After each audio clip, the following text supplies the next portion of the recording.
Le meilleur souvenir que j'ai de mon passage à l'UQO, c'est mon stage à l'international que j'ai eu la chance de faire en tant que pionnière du projet. Parce qu'en termes du baccalauréat en éducation, du programme en éducation, les stages à l'international, ça ne s'était pas encore fait. Donc, on a été 4 étudiantes à partir en Belgique pendant 10 semaines. Puis, il y a eu tout le processus du avant, pendant et après le stage. Dans le fond, avant, il y a eu toute la préparation au stage, apprendre à connaître le programme qu'il y avait là-bas, parce que c'est pas le même programme qu'ici.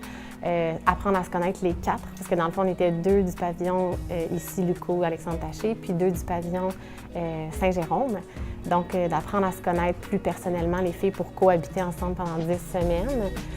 Apprendre à connaître les professeurs aussi qui allaient nous encadrer dans ce projet-là.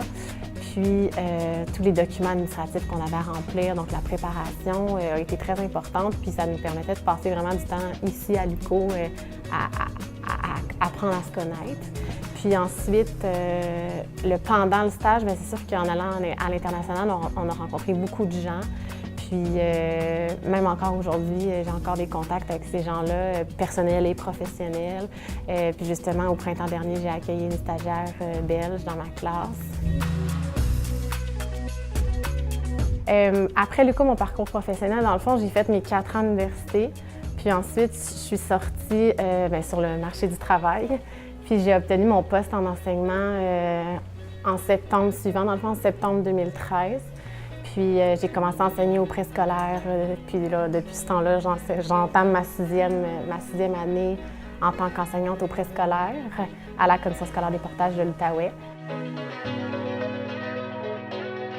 Le réseautage, pour moi, c'est vraiment l'importance de se créer un cercle de gens qui vont pouvoir nous aider à entrer sur le marché du travail ou bien à créer des liens avec des futurs employeurs, nous soutenir dans notre développement professionnel. Donc, c'est vraiment, vraiment important dans tous les domaines, je pense. Puis, pour moi, en éducation, c'est sûr que les stages et la suppléance m'ont permis de développer mon réseau professionnel parce que, justement, on rencontre nos futurs employeurs, on rencontre nos futurs collègues quand on va faire la suppléance dans telle ou telle école. Même chose pour les stages, on apprend à connaître quand même 4 écoles grâce aux stages. C'est certain que le réseautage avec les diplômés de l'UQO, en termes du bac en éducation, donc la cohorte avec laquelle j'étais, parce que dans le fond, la cohorte, on était primaire, préscolaire, c'est le même bac, mais on a côtoyé aussi les gens du secondaire. Donc, par après, c'est certain qu'on se divise dans les différentes écoles de la commission scolaire, donc ça peut être difficile de se revoir fréquemment. C'est sûr que grâce aux courriels et aux médias sociaux aujourd'hui, on peut échanger facilement sur nos pratiques, se questionner entre collègues. Des fois, échanger avec un collègue, ça te permet de voir une facette que tu n'avais pas nécessairement vue de la situation.